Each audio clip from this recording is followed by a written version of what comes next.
We'll start the webinar in 1 minute. Okay.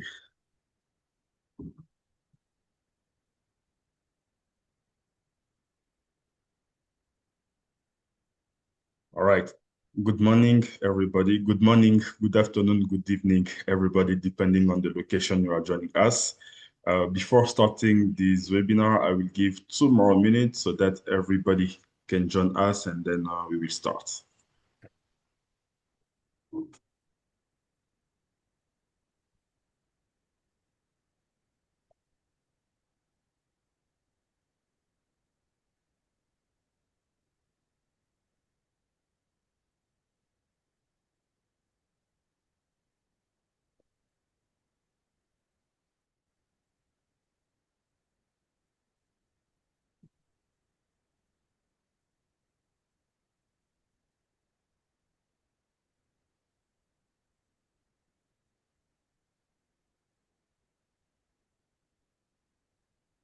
All right. Once again, welcome back to today's webinar. We have started this series of webinar yesterday by discussing about different topics related to the East Africa. And today webinar will purely focus on reducing energy cost with solar, battery storage, and intelligent generator integration with a focus of West Africa. I would like to welcome all the participants who are joining us on Zoom. But at the same time, I would like to acknowledge and to inform you that you are going live simultaneously on LinkedIn and YouTube. So welcome to everybody watching us live on YouTube and on LinkedIn. Before starting today's discussion, I would like to briefly introduce our speaker of the day. I have Damola Adeyemi representing GoodWe, who is the CNI sales manager. We have engineer Abdussalam Yusuf, who is the commissioner at the Kogi State Electricity Regulatory Commission in Nigeria. And we also have engineer Joro Sallau, who is the electrification planning specialist at the Rural Electrification Agency. I will start this webinar by giving also each speaker to briefly introduce themselves, and then we will kick off with the presentation from Damola. So Damola, quick introduction about yourself, and then after we will take Dr. Yusuf and Engineer Joro. Thank you, Salim. Damola is my name. I live in Lagos, Nigeria. I'm the C&I Commercial and Industrial Sales Manager for GoodWe West Africa. I've been in the solar industry for almost 8 years now, and thank you for having me. All right. Dr. Yusuf, a quick introduction. Good morning. My name is Dr. Yusuf Abdussalam. I am the commissioner in charge of market competitions and rates in the Kogi State Electricity Regulatory Commission, one of the new state regulatory commissions in Nigeria. I previously have worked as energy planner in the Energy Commission of Nigeria for 9 years. Then I worked at the Electricity Regulatory Commission of Nigeria as a researcher at the commission for 18 years before retiring and joining the State Electricity Regulatory Commission. So I moved from energy planning to regulation, and then after retirement, I'm gone back again to regulation at the level of a commissioner at the state level. Right. Thank you very much, Dr. Yusuf. Engineer Joro, a quick and brief introduction about yourself. Good day, everyone. I'm Engineer Joro Sallau, the electrification planning specialist with the Rural Electrification Agency of Nigeria. Previously, I was the component lead for the Energizing Education Program Phase 2, for which we delivered 7 power plants to 7 universities and 2 teaching hospitals. Thank you. Thank you very much to all the speakers for this amazing introduction. Once again, I would like to remind our audience to be very focused because the topic seems to be very interesting. We will discuss about reducing the energy costs with BESS and solar, and also intelligent generator integration. To kick off this webinar, I would like to hand over the speech and the presentation to Damola to deliver this amazing presentation that he has prepared for us. Thank you very much, Damola. You can speak and share your screen.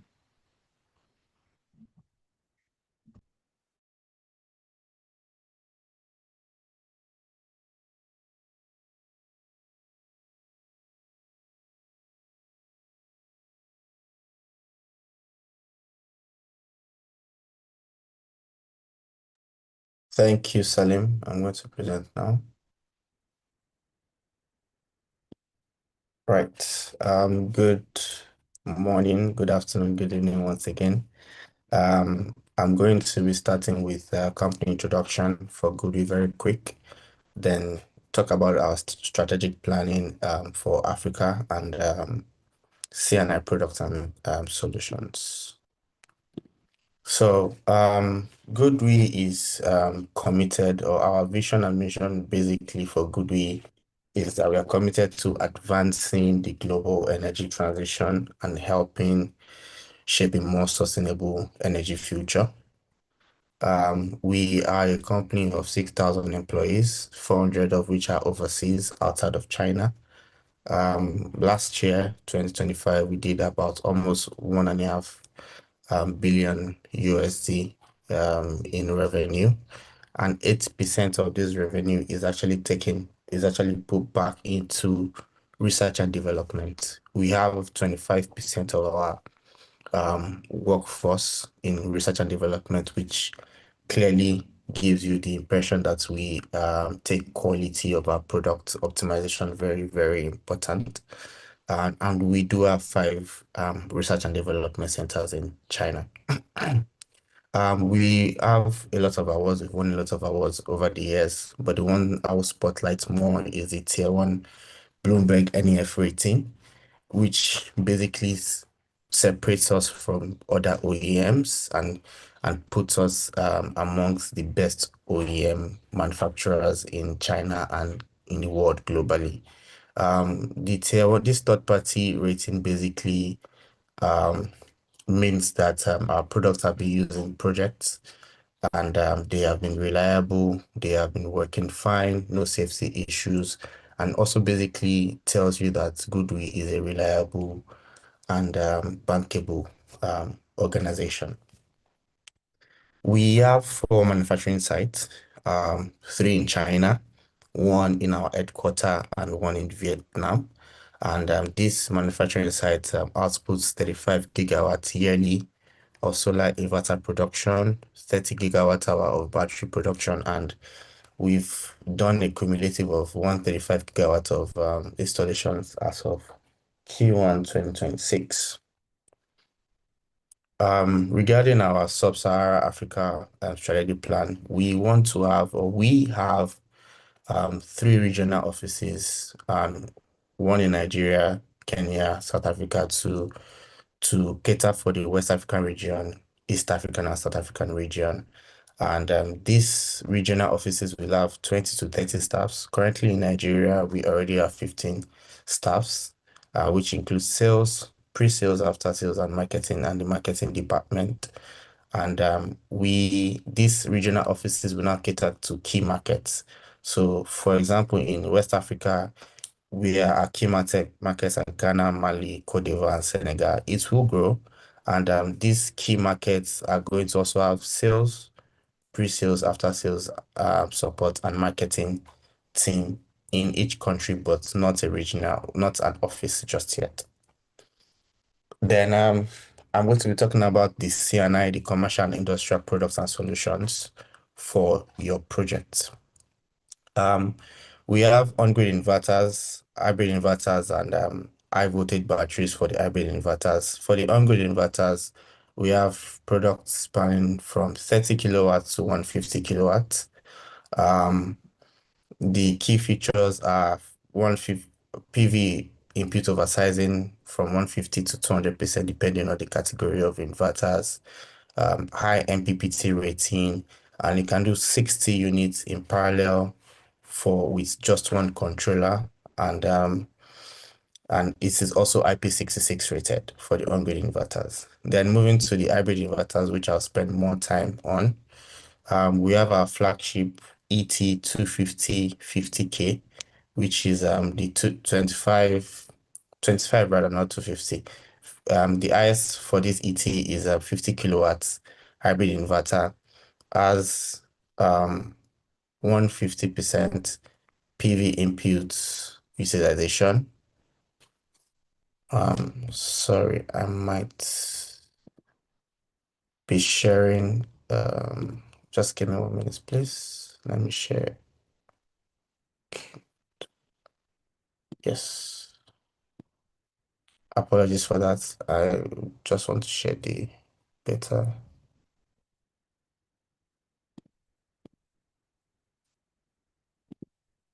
Please let me know if you can see my screen. I'm having a little bit of We cannot see the screen yet. Okay, 1 minute, please.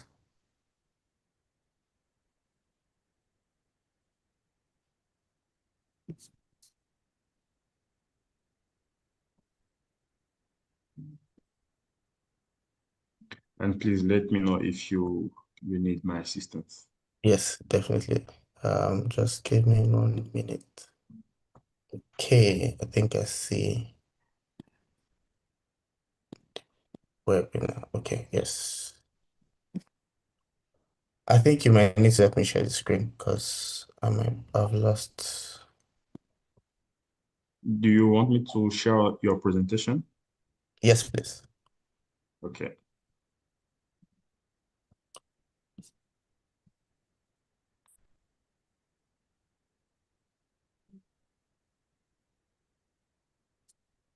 Okay, here we go.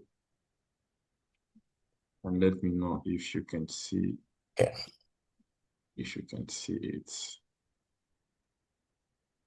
Can you see? Yes. Yes, yes. And which Thank slide should I go? you. Keep going, please. Keep going.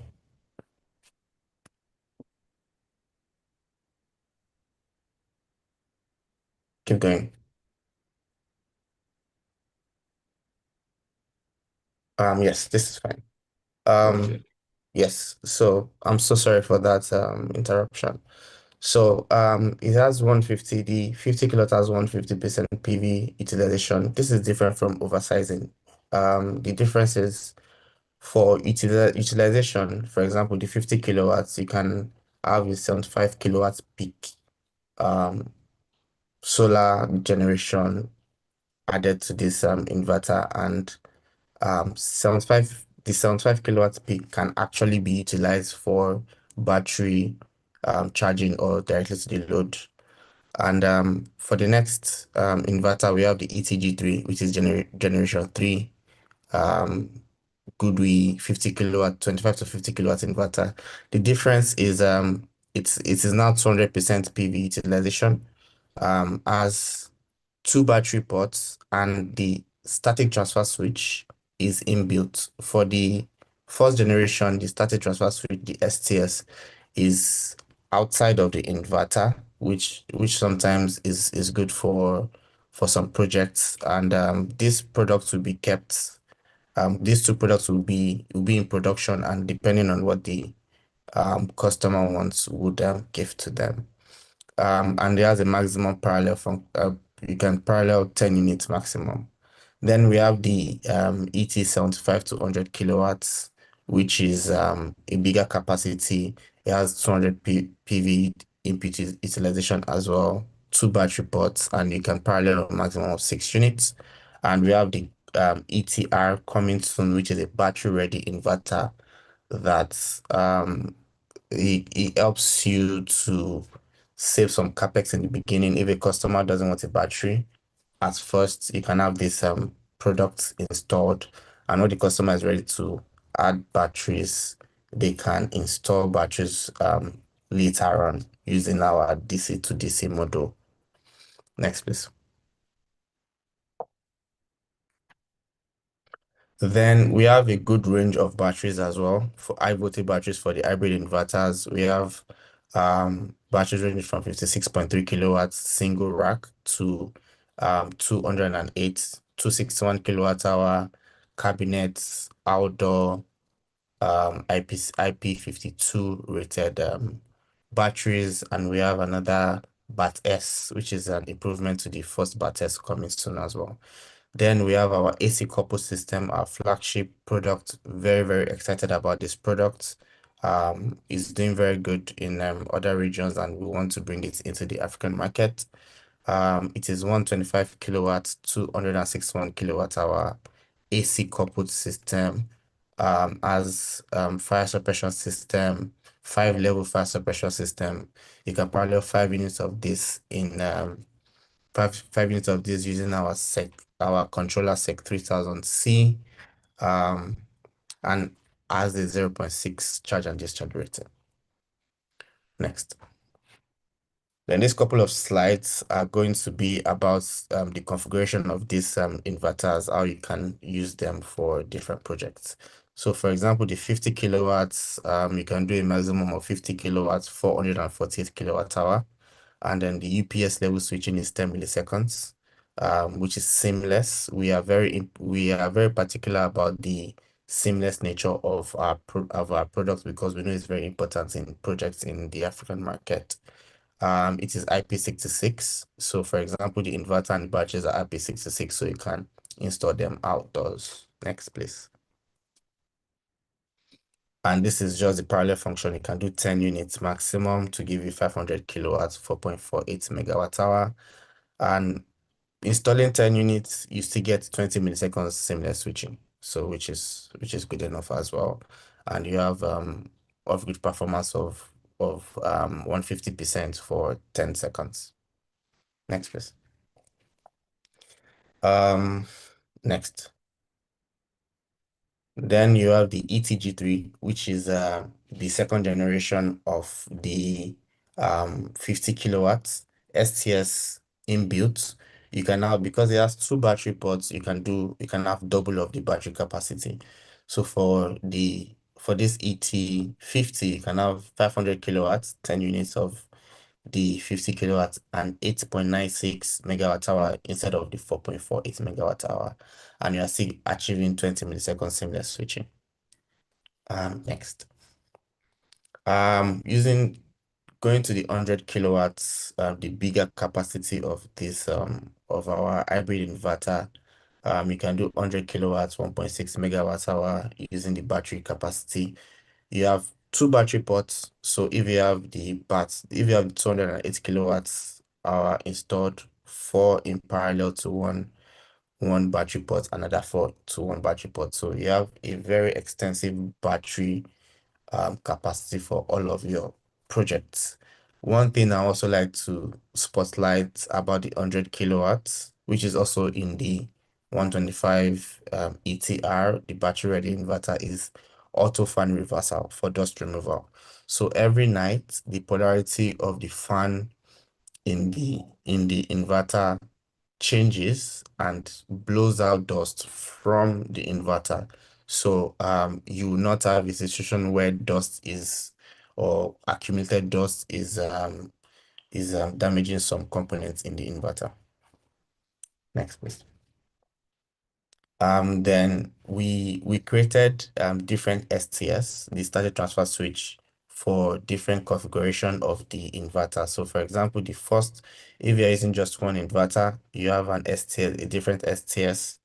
If you want to install not more than 3 units, you have a different STS. As you can see here, the STS 375K. And for 3 units, you have 300 kilowatts, 5 megawatt hour, still the 20 milliseconds switching, level switching. Then you also have, for these newer models with the B8208 kilowatt hour, you have cell level data monitoring.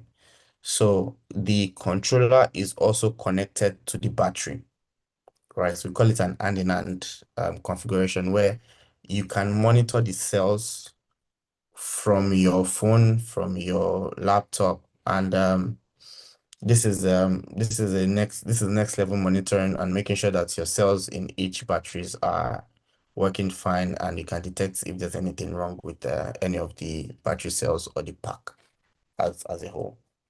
Next, please. Then, like I mentioned, please go back.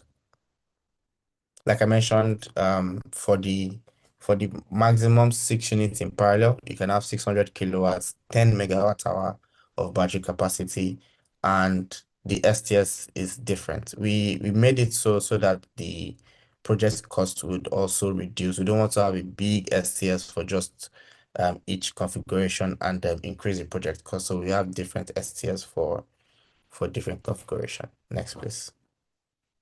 Next as well. And we have the ETR 125, like I mentioned, same thing, just a different capacity, and you can do five maximum in parallel for the ETR 125. Next, please. And next. So it gives you 625 kilowatts, 5.28 megawatt hour of system capacity. Next, please. Then for the grid tied inverters, like I mentioned, you can do 60 units for just one controller. You can mix the inverters as well, because the SEC 3000 has 3 different inputs. So you can have 3 different inverters for the 3 different inputs, and you can do 9 megawatts of system capacity for just one controller. Now imagine if you have 3, 4, 5 controllers for just a single project. So you can have a mass of grid-side solution for your project. Next. Then for our ESA 125 to 61 kilowatts, you can do a maximum of 5 units in parallel to give you 500 kilowatts, 1.3 megawatt hour. It is liquid cooling. It has 5 level fire suppression systems to make sure the safety is 100%. You can pair this with our on-grid inverters. The generators can be controlled remotely. For example, if the battery is 30%, you can ask the STS to put on the generator. A lot of controls to help you maximize your efficiency on site. And also still has the 20 milliseconds level, pack level switching as well. Next.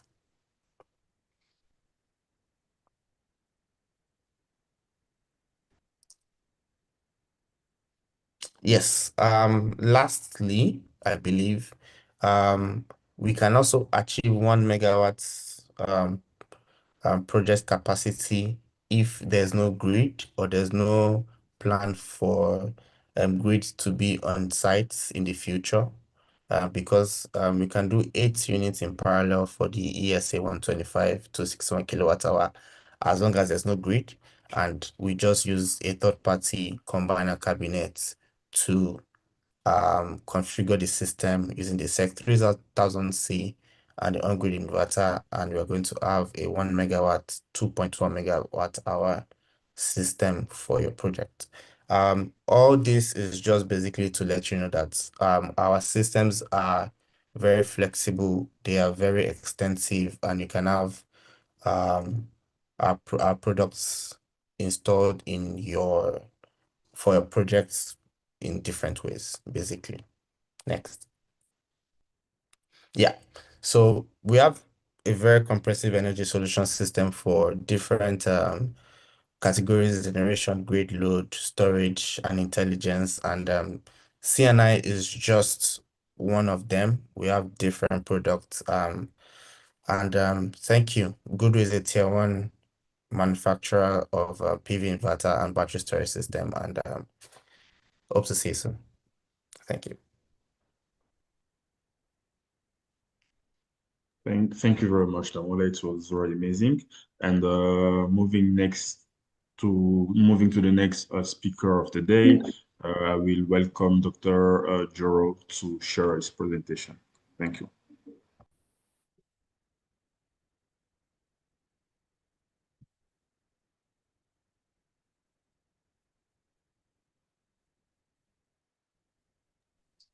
Thank you, Salim. Hello, everyone again. Just a moment. Let me share my screen.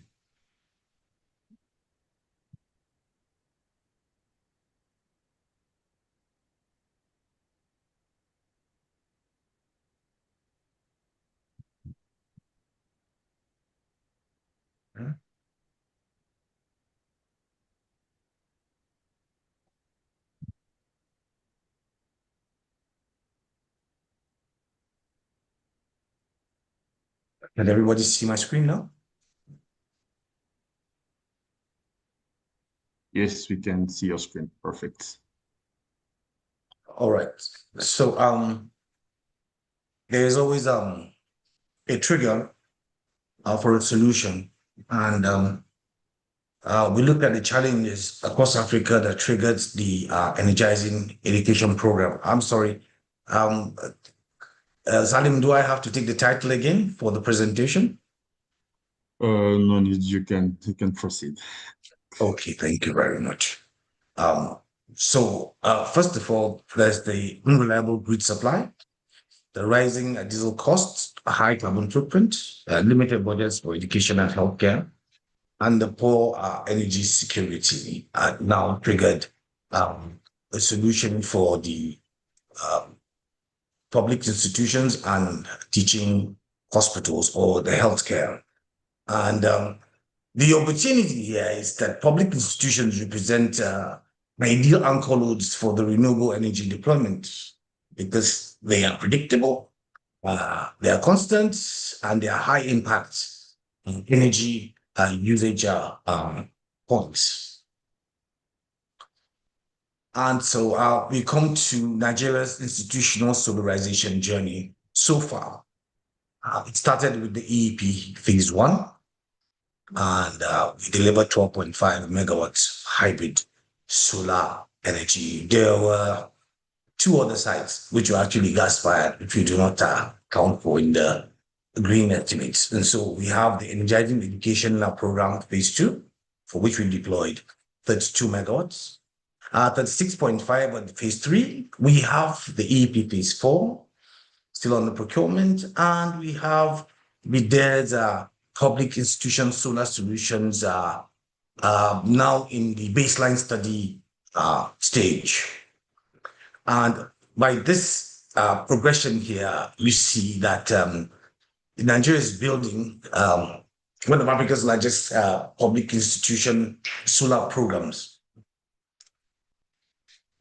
So let's look at EEP at a glance. So we delivered between EEP phase 1 to 3, 81 megawatts of solar hybrid capacity. We had universities and teaching hospitals electrified. We had energy storage systems deployed. We had smart metering infrastructure for collections and energy monitoring, as well as for, when I say collections, would mean that you have some kind of payment for use of energy for the maintenance of the infrastructure, which the government had actually deployed as a grant, free of charge. So we've had the distribution networks upgraded, street lights were deployed, a total of about 2,500 in phase two, 2,500 plus phase three. And this was intended to improve the illumination on campus and improve security. We had energy management systems for intelligent dispatch or more efficient energy dispatch system. And additionally, there was training carried out for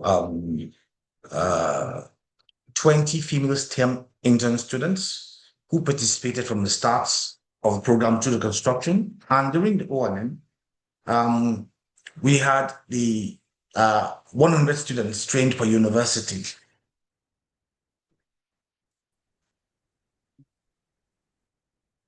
So this brings us to the core issue here, how we achieved zero reduction.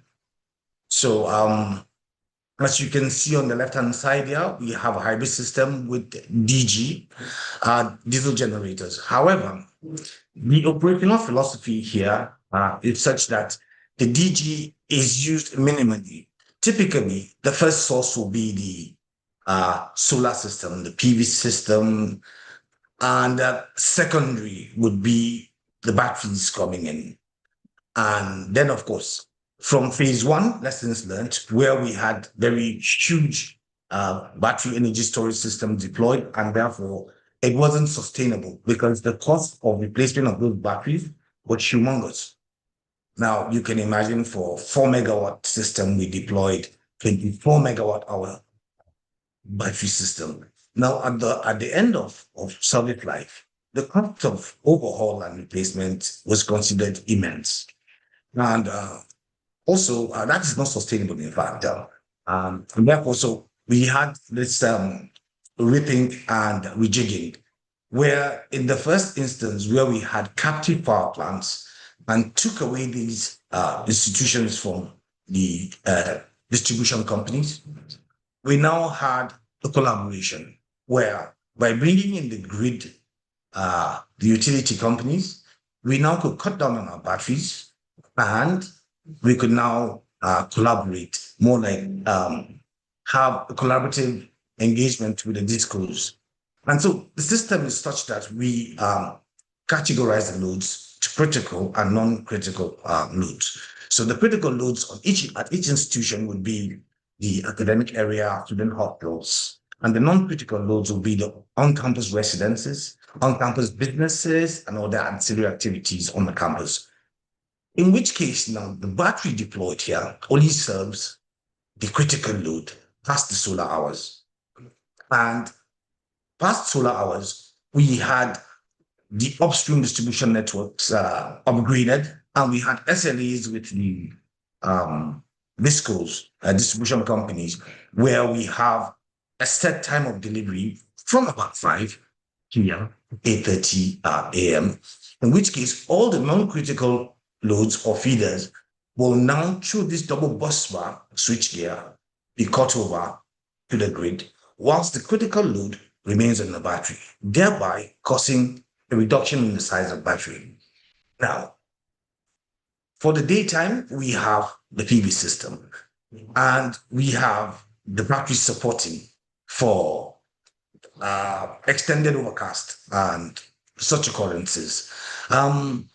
However, should the battery be running to a threshold, the generator only comes on to support the load, charge the battery, and at a set threshold goes off again.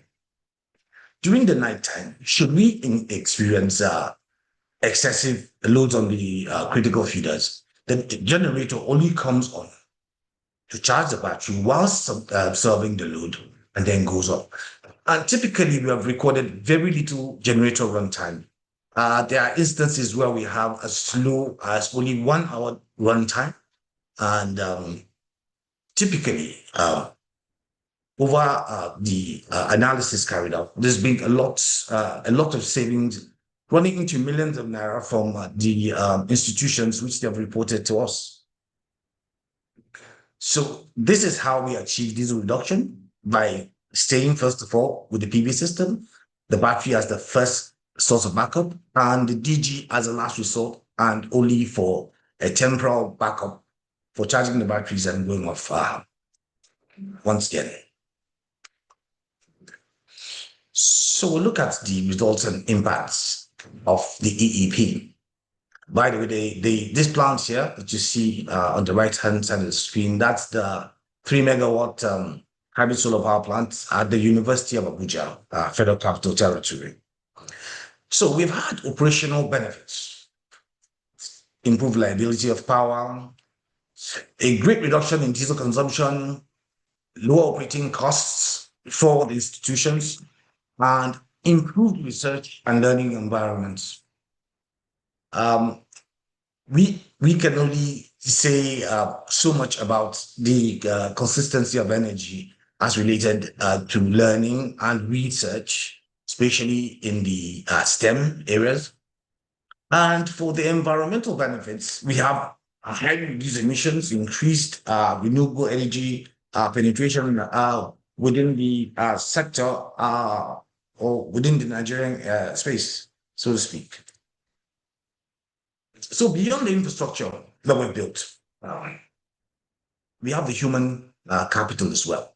And so we have the renewable energy training centers, for which we trained 100 students per university, having delivered 22 universities. That makes about 2,200 students have been trained.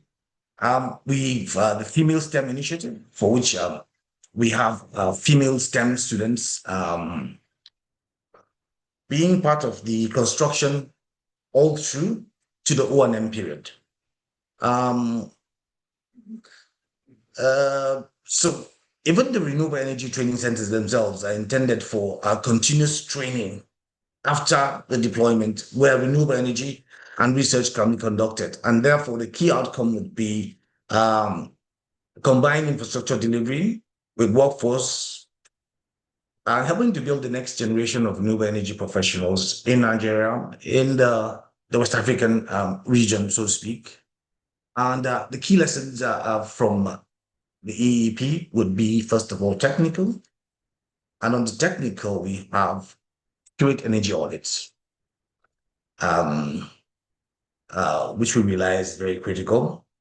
We have the storage sizing considerations that must reflect realities, like I just mentioned now, how if we took a lesson from phase one and cut down the battery size, and therefore the cost of replacement is affordable, and therefore the solution more sustainable. And the health of the distribution infrastructure is very critical as well, because if you don't have a dispatch route, then really whatever solution you deploy is ineffective, so to speak. On the operational lessons, we have the EMS and the SCADA. So the EMS, which enables intelligent energy dispatch, and the SCADA we have for monitoring and control remotely. And so we could actually see our plants from wherever we are. And we have the OEMs and maybe the EPCs able to control their plants remotely. Planning your O&M has to be part of your design. So for instance, with the EEP, the general concept is at the point of award of contract, it comes with an additional 1 year O&M. That's giving the EPC the opportunity to also go through the 1 year O&M, optimize and improve efficiency of the delivery of the system. And for the institutional lessons learned, basically strong stakeholder ownership, which drives sustainability. So in the case of EEP here, these plants are actually institutional owned. There's a collaboration with the institutions themselves. They actually own the system, but we partner with them after deployment, and we drive the technical whilst carrying them along, and they participating. So the future here of institutional solarization. So first of all, we had the EEP phase 2, and then we had the EEP phase 3 coming on board. That now paved way for the EEP phase 4, which is right now under procurement. And there's a program that is under the Nigeria Electrification project, World Bank supported, has now a new, what do you say? A name for it. It's called Public Institutions Solar Solutions. And right now, we're identifying new beneficiary institutions, investment grade energy assessments are ongoing, and baseline studies basically are all ongoing. And therefore, the vision here is that there is a national portfolio of solar-powered public institutions supporting education, healthcare, research, and innovation. And this demonstrates here the will of Nigeria and the Nigerian government to continue to pursue this solution. It is not a terminal a solution or a conclusive solution, but it's actually a continuous solution as the transition from 1 right through to 3, 4, and onward is demonstrated here. So in all of this, the lessons for Africa that battery storage significantly reduces diesel dependence, and that institutional solarization works and is viable at scale. That has been demonstrated.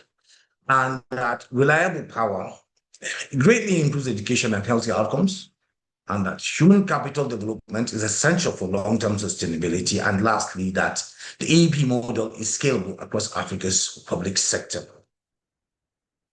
At a glance here, these are the impacts of the EEP 1, 2, and 3, where 22 federal institutions and 20 teaching hospitals have been provided with these solutions. We have over 4,000 medical staff, over 50,000 staff of universities, and over 450,000 students impacted by this. We have trained 440 female STEM interns, delivered 81 megawatts capacity, and we have trained students across disciplines and gender neutral, based on gender neutral selection, 2,200 of them. Thank you very much. Dr. Joro, Engineer Joro, it was very amazing, and I can already see some questions in the chat and in the Q&A. I will move by introducing Dr. Yusuf to deliver the last presentation, and then we will move to an engaging interaction discussion with you. Dr. Yusuf, please, to you the floor.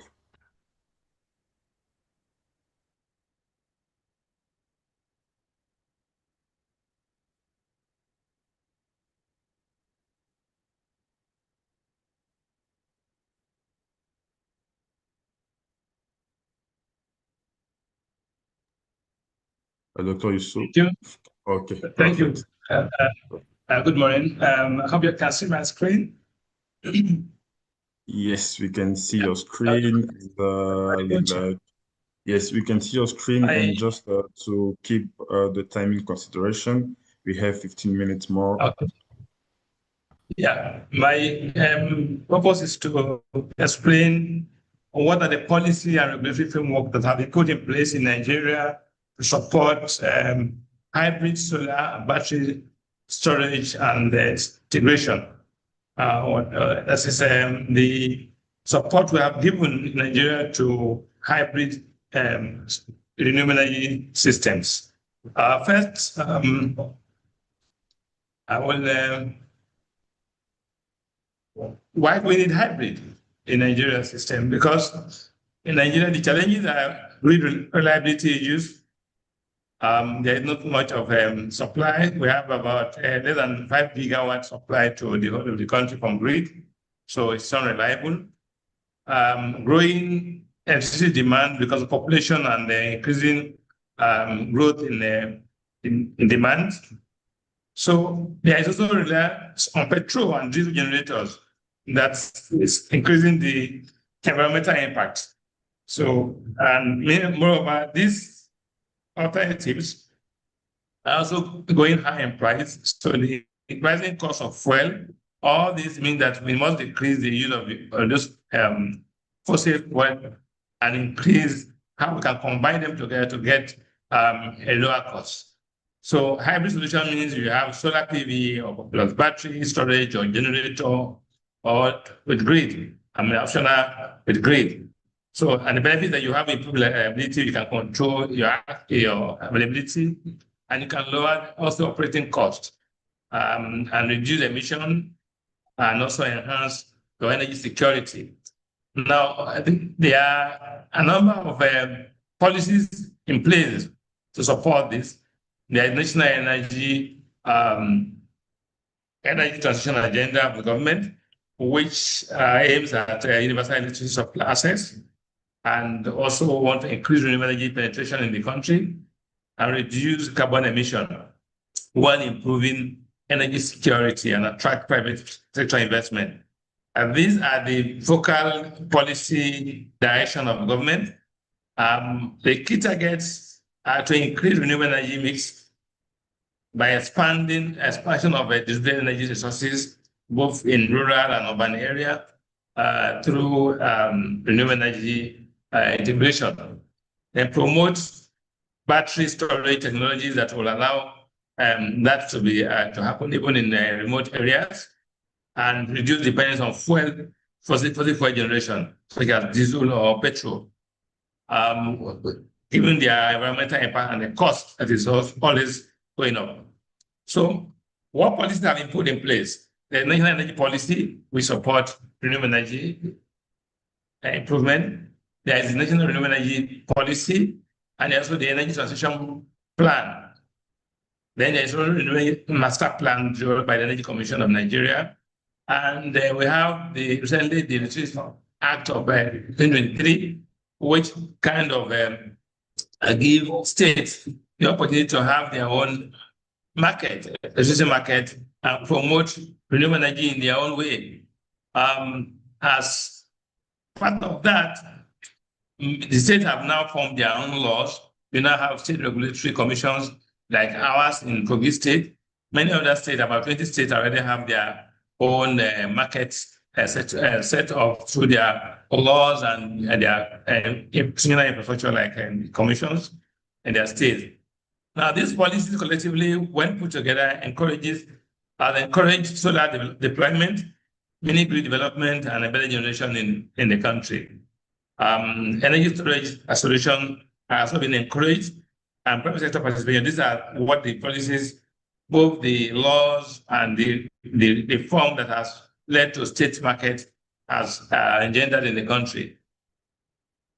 Now, what are the key reforms that have been pushed forward to support hybrid systems? Now, the centralized electricity regulation, which we now have, every state can now have their own market. It means that you can now have local regulatory initiatives that can support the resources available in the area. For example, in Nigeria, some part of the country have high solar insolation, like in the northern part of the country, there is a lot of solar intensity that makes it easy and profitable to make it easy and advisable to engage in solar power generation. Whereas in the south, in the far south, there are biomass with a lot of forest vegetation. So biomass is applicable there, is very advisable there. So every state can now develop which of the renewable energy sources are available for them they can harness to improve their supply. And so this is why the advantage of the new reform that has brought in state markets. Now, and that also have expanded the role of the private sector, because now each of the states now kind of will push for increased participation of private sector in their own states. And so this is also promoting generation in the state. Each of the states now have their own regulation, their policies to promote generation in the various communities in the state. And so it's the opportunity that's coming up is that we now have faster project development, greater market access by the investors, and more investment opportunities are coming with increased energy deployment in various states.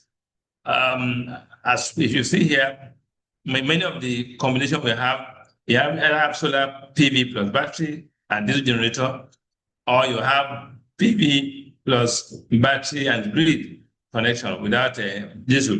And you have some with solar PV battery plus battery and without diesel. So various configurations are existing in the country based on those policies. And a number of federal institutions are already in place to promote that. This integration example is the NERC, which is at the federal level. The Federal Ministry of Power also a chair of policy at the federal level. While the REA, the last presenter from that REA also promoting renewable energy, and as we've seen from their presentation. And then the SON, Standard Organization of Nigeria, helping to promote standards. And in the states, various states, you have institutions like the state regulatory commissions like ours, state ministry of energy responsible for promoting energy in the states. So various states now have their own institutions that are there to promote access to renewable energy in the state. I just to give example of projects that are been done in the country that combine PV with battery and these kind of hybrid projects, like the one in, as mentioned here, the one in Ogun State, which combine PV and battery and diesel generation for support for villages that currently have no electricity access at all. These are communities that are hitherto have no access to electricity. There's another one I can mention for you.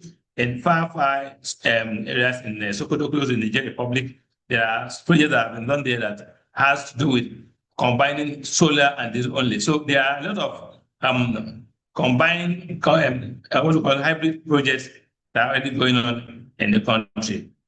Just as an example. What are the emerging trends I've seen so far?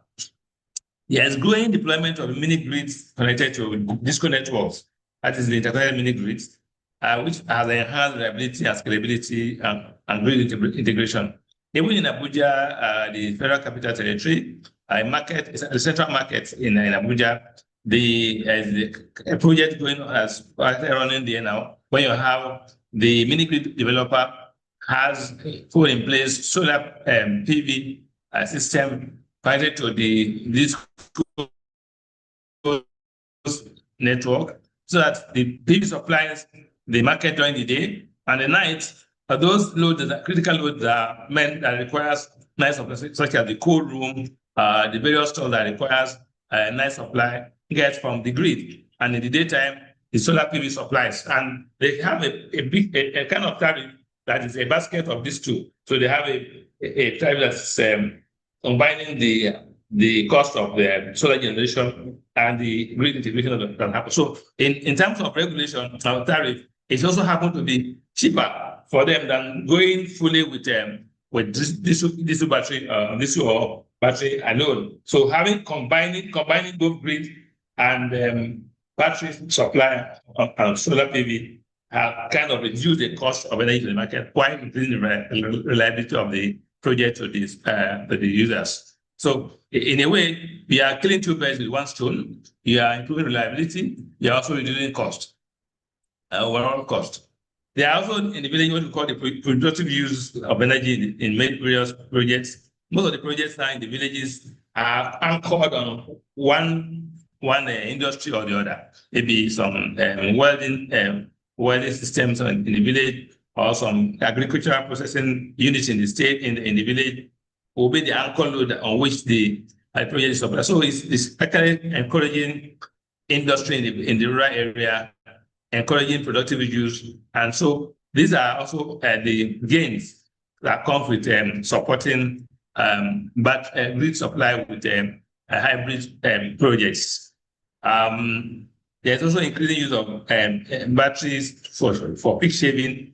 And in the future, we are also hoping that soon as if vehicles are increasing in the country, there will be hybrid projects that are meant to provide charging stations for electric vehicles in the country.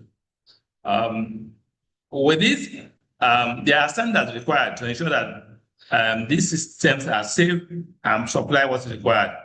As a regulator, we try to enforce those standards. For solar PV, we try to enforce the IEC PV standards. And the Central Organization of Nigeria, which is SON, also adopted some standards and which are being enforced. Then grid interconnection requirement, what is that? What are the safety issues? What are the requirements for grid to ensure safe grid interconnection? These are the jobs that regulators are doing at the various levels to ensure that these combinations are not only providing benefit, but are also safe for the users. Battery storage, for that, we have a number of standards have been adopted both for to ensure safety, also to manage the entire system, especially to make it safe and prevent maybe things like fire at the stations, because sometimes things like ventilation, heat, evacuation, if it's not properly managed, battery system can sometimes be at risk. So this is why we, as regulator, we try to enforce those standards. We also try to encourage standards in terms of how do we integrate the system to the grid? How do we ensure how to synchronize the entire system, the battery and the you don't have a back or a backflow to the grid that will cause grid issues. Sorry, Dr. Yusuf, we just remain with 5 more minutes. Yeah, okay, no problem.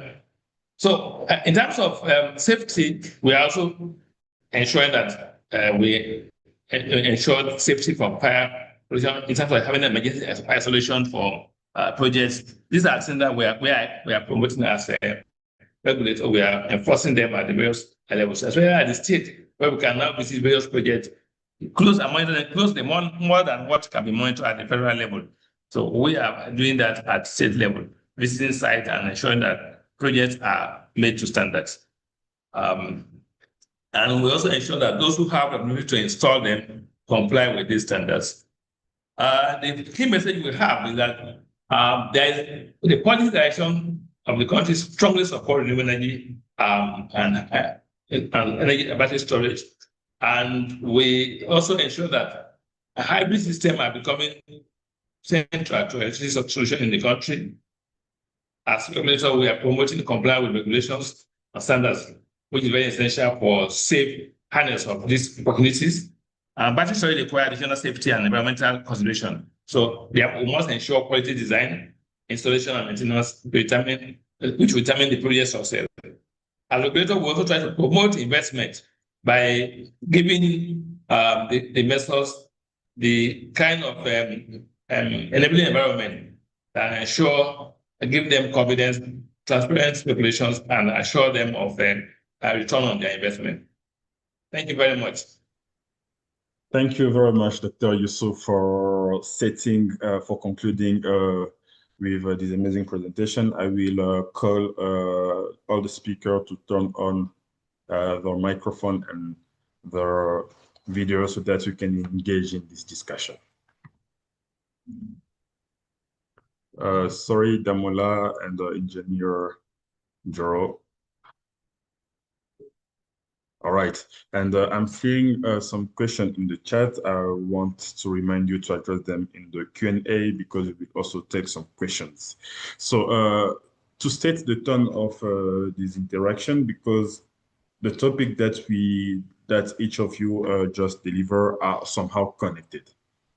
And I will start with Damola from GoodWe to understand one very important element that I believe you as an OEM usually receive questions from your potential customer in terms of support.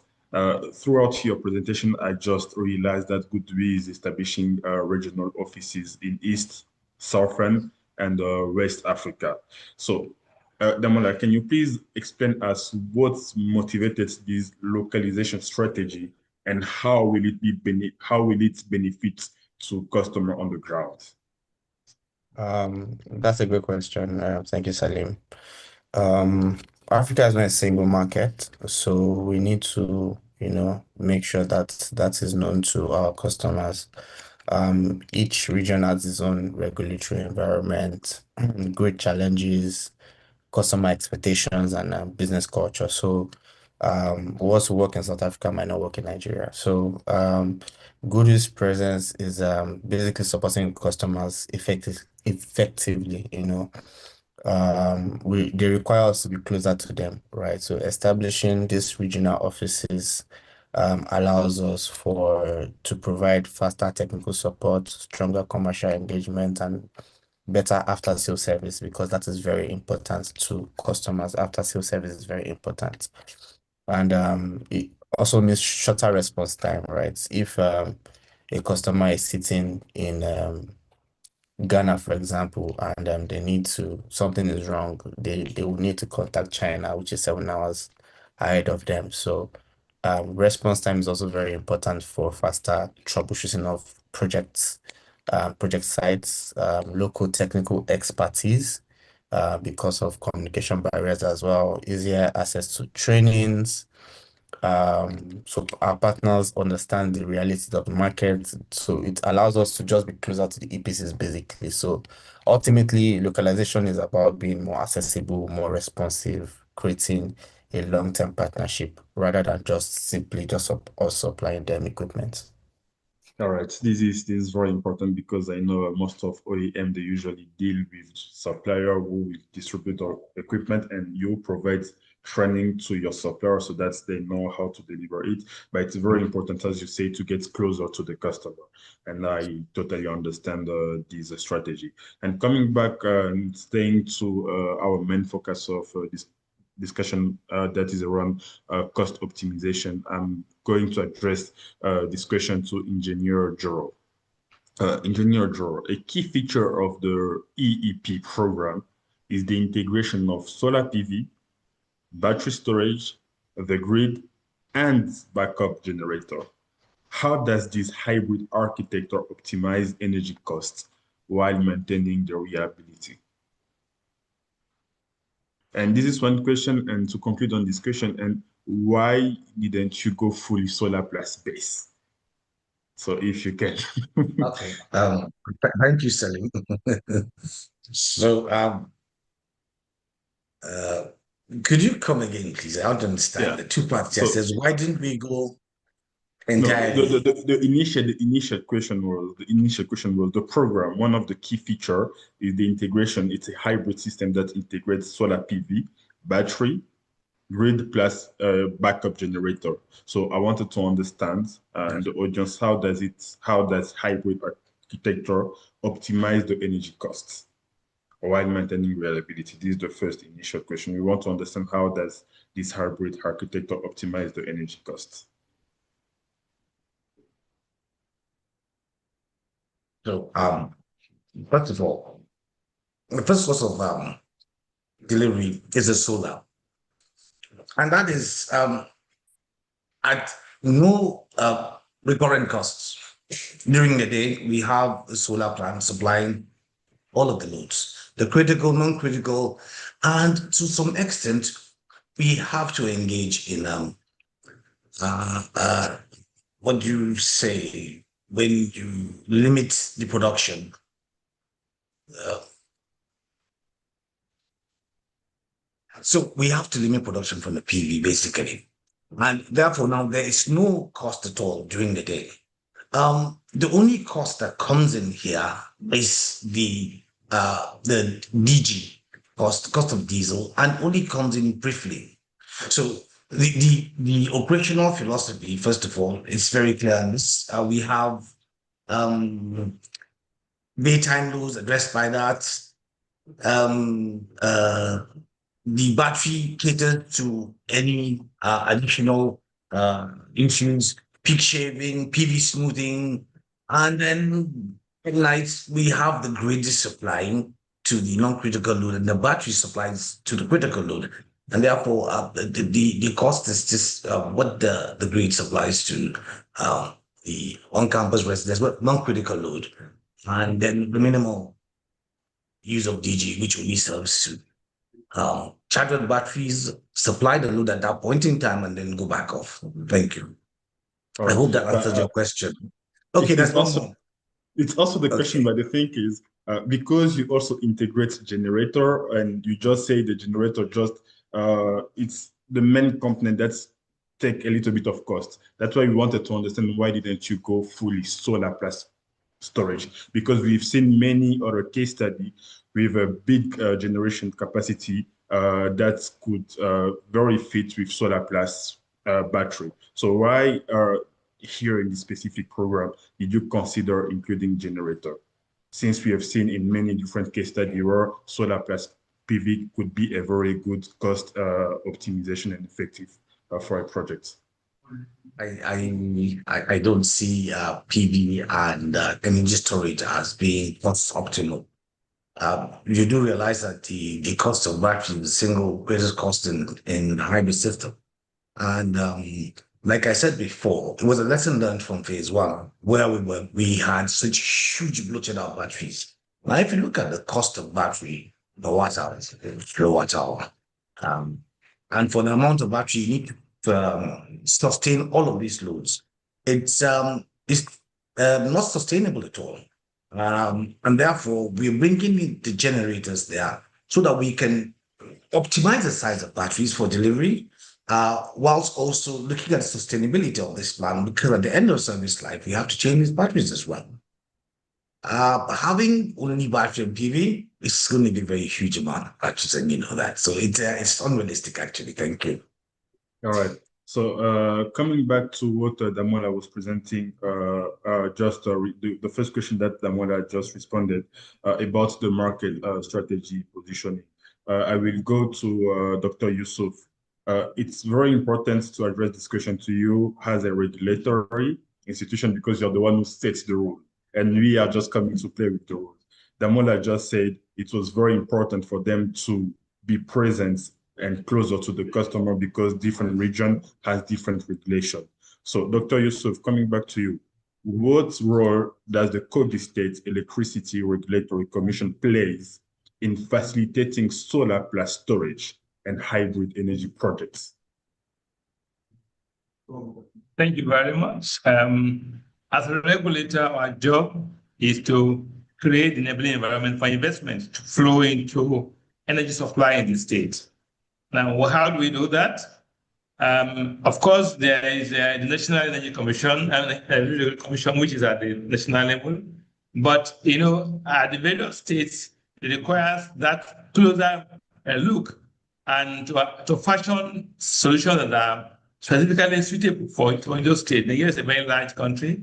So forming solutions that are equally viable for each of the states require a closer, at a lower level, at a more closer contact with the state. That's why the state regulatory commissions are very important. Now, what do? They have to provide for enabling environments such as providing the regulatory requirement for the encourage licenses for new entries, create the various standards that are meant to help to promote money in the state, set tariff that will give investors the confidence that when they invest, they are going to be able to recover their investment back. So creating that certainty for the investors that when they come in, there is the regulator they are going to deal with at the various state level who knows the in and out of the state, is attuned to the environment in the state, and therefore is able to give them guidelines and support the investors in coming in. Again, the state regulator also help to facilitate grid integration. The investor want to provide maybe solar to the state, with maybe to a local government in the state or a particular area in the state, want to integrate to the grid. The regulator will help to facilitate the grid network, how that will connect to the solar project in the various communities. So there is this kind of local intelligence that the state regulator has compared to a national level, because they are much at the level that even the investors knows that these ones are on ground. Then the communities that are also requiring those assistance or those investment are not the regulator because they are within the state. For example, we can easily outline how many communities are going on electrified in the state, what size of businesses are available that can promote a kind of a feasible, make it a business ready solution for those states. Where can we have project? Where do we have the easy connection point for grid integration? These are at the piece of applicable at the local level. So this is why state regulators are going to be instrumental to expanding the options for renewable energy in various parts of the country. So this is why the state regulator has that closeness to the investor and is able to bring more investment to the state to ensure that we expand grid integration and renewable energy in the country. All right.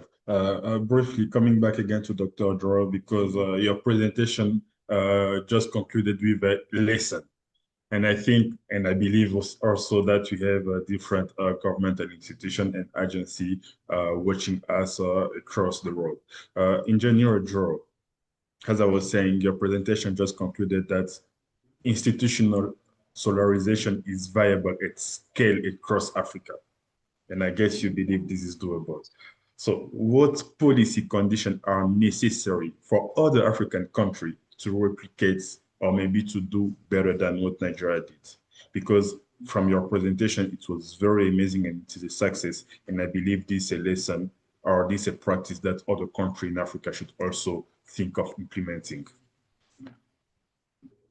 Thank you very much. The question is addressed to Engineer Joro. Okay. All right. All right.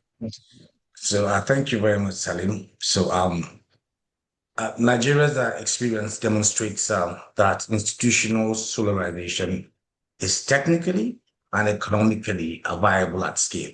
However, the replication across Africa requires more than technology. It requires strong political commitment, enabling policies, sustainable financing mechanisms, local technical capacity, and robust planning frameworks. Development partners also have a crucial role to play by providing concessional financing, technical assistance, and implementing support that helps countries de-risk these investments and accelerate the deployment. The success of the Indigenous Education Program is itself a strong example of what can be achieved when governments, development partners, educational institutions, and private sector participators work together towards a common objective. And therefore, the things that are very key to this are a strong political commitment, a dedicated financing mechanism, a clear regulatory framework, long-term O&M arrangements, local capacity development, standard technical specifications, and a data-driven planning and demand assessment. Thank you. I hope that answers your question. That answers my question, and that brings me directly to Damola, because you really mentioned the role that the OEM should play in the long-term development. So Damola, based on what Engineer Joro just mentioned, and you as an OEM, throughout your presentation, I've seen that several of your solutions are designed for off-grid and weak grid application. So which sector in Africa are currently driving demand for this type of system? Because hearing what Engineer Joro just mentioned, you mentioned about institutional governmental institution and also educational institution for who they deploy the solution. I don't know if you have also seen it, but I wanted to understand which sector have you with GoodWe identify currently driving the demand of the solution that you just provided. Can you please unmute your microphone? Thank you, Salim. I think speaking for the Nigerian market is every sector basically. But we see strong demand from the commercial and industrial customers, such as manufacturing facilities, warehouses, shopping malls, hotels, basically organizations that rely heavily on diesel generators and are looking to reduce their fuel cost and operational expenses. We also have manufacturing sites that actually do not have any grid connected to it at all. So they would want to reduce their diesel costs. We have organizations that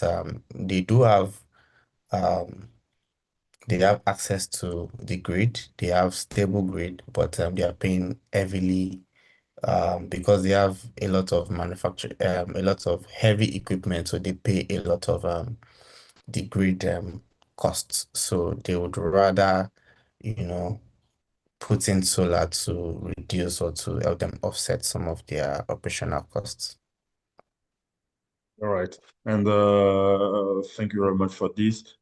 Talking a little bit about finance. That's where I would like to bring back again Dr. Yusuf. Dr. Yusuf, I know finance has always been one of the key challenges that different project developer, different business player faces. So in the context of Nigeria and more specifically to the Kogi state, what additional regulatory or financial mechanism could play unlock more private sector investment in BESS, in battery storage, and also hybrid system. Because I've seen now BESS can really help in making projects cost effective. And this could trigger an appetite from different financing institutions. So are there or what regulatory, what additional regulation is needed to put in place to bring more finance to the Nigerian market, or more specifically to the Kogi states, where you are the commissioner? Very good. Thank you very much, Salim. Number one is that the regulator wants to make the environment as certain as possible for the investor. An investor will get money from his financiers if he's sure that the money will come back. So the first is to ensure that clarity in the regulation. Then there is that certainty in terms of what will make how will you get his money back. So tariff is the first thing. Tariff should be something that allows the investor to recover his cost and also make a return on his investment. Then there is an aspect of what are the things that need to be done to reduce that overall cost, such as policies like incentives, such as VAT reduction, such as reduction in terms of taxes that are meant for industry in that level. These are the regulators can also do at level of regulatory to encourage government to give rebates to encourage renewable energy in the state. Then you have the aspect of the regulator itself. What are the requirements that are being put? Can call it light-handed regulation that should allow the investor in that sector, being very fragile economies, to make more return. Then things that encouraging investors to also work together in terms of grouping them when it comes to importing items, what is expected of them, what are the requirements. Those regulatory can be reduced for the investors in this sector to grow the hybrid system, the renewable system in the country. So as regulator, ensure that there's a predictable tariff system. There's a clear model for investors to know how they're going to get their money back when they invest. There are also the regulatory aspect of how to protect the investors' interest. For example, investment in the state. In Kogi State, we have a law that criminalizes power theft, and a special court that is there to try energy theft. In this way, the investor in the state ensure that whatever he brings to the state will not be vandalized. There's a law against it. There are even a task force set by the state against vandalism of electrical equipment and against power theft, energy theft. Then there is also a special court that tries and prosecutes those who are involved in it. So in that way, you are giving the investor a kind of environment that allows him to operate to de-risk the environment for the investor. So first is to de-risk the environment, ensure you have regulatory certainty, and there's also clarity of what are the process of investment, how to recover the money back. These are things that when we're done, bring the investor to the state. Thank you. All right. Very interesting, because I was referencing to financial institutions, but I think even an OEM such as GoodWe, I can consider them also as an investor, because they are bringing in their product to the Nigerian market. And this is also something that could be very important for them to understand different regulatory that you are putting in place to also facilitate them as OEM to bring in their business to the Nigerian market. And I believe if they happen to have business in Nigeria, it means that there are regulatory in place that is facilitating them to run the business. Before moving to my closing question, I have one important question here from the audience, because the audience also has been asking us questions, and I believe this question can be addressed to Damola. A question from Noro, which is a EPC from DRC, asking what type of controller do you use to integrate the grid in your hybrid system? Damola, to you. So we have our in-house controller, the SCC3000C, which could be used to integrate the grid and the generator and help with automated control of the generator. But if it is going to be a PV genset configuration, you would need a third-party controller to help with the 30% operation of the generator. So we have some third-party controllers we're compatible with, and some other ones that once we know about them, we can share protocols and such. Then on the last question that I believe again can be addressed to you from the audience, coming from RC, asking, what can we implement load prioritization using STS? Yes, the STS, GoodWe STS as a port for load prioritization, so you can switch on or switch off some load depending on the battery SoC. Things like that can be configured definitely. So there's load prioritization with using our STS. All right. One last question that I think I will address it to all the speakers. And I hope all of you are ready for this question because this is a takeaway. It's a tradition that we always have here. I've here to have one question to the speaker, such as a takeaway that our audience can leave with after this webinar. And I will start with Dr. Yusuf, and then we will move to Damola, and then I will conclude with Engineer Joro. If you could leave our audience with one key message on reducing energy costs through solar and battery and intelligent generator integration in Africa, what would it be? Dr. Yusuf, to you. Very good. Thank you very much.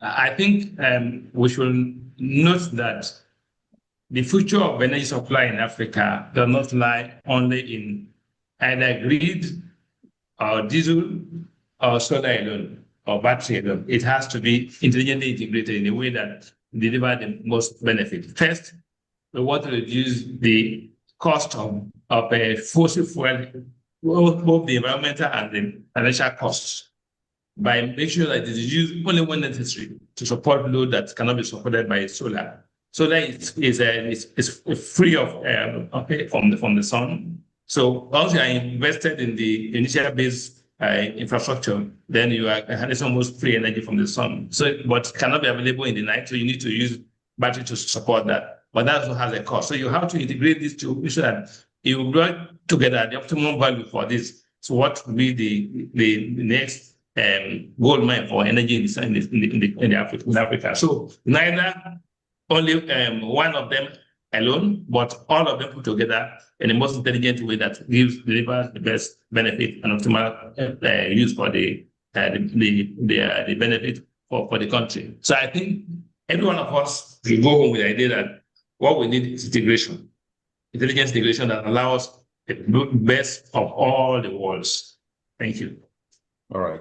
Damola, I wanted to have you the second, but I think I will move with Dr. Engineer Joro, and then we will have Damola last. Dr. Engineer Joro, one key message.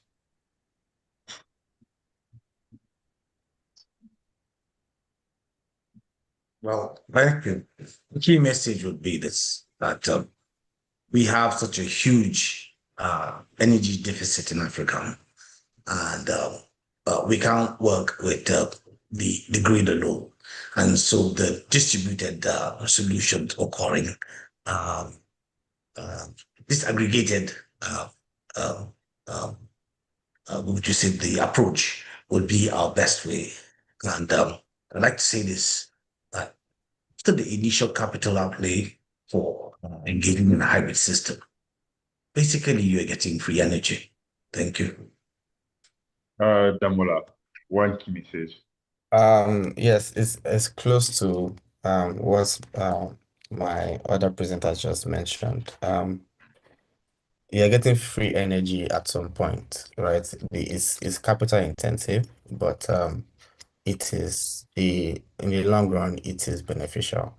And also from a sales perspective, use quality products, tier one, good track record, which GoodWe has, and I would be waiting for your orders. Thank you.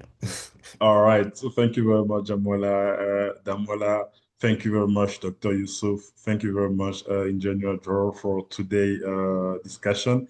And I would like also to thank the speaker from yesterday, Daniel from GoodWe again, from the East African market, and Cynthia, the CEO of Korea.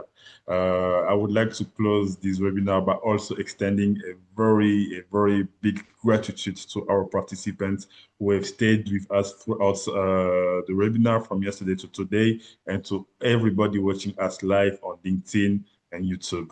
Thank you once again. Have a good rest of the day. Thank you. Thank you, everyone.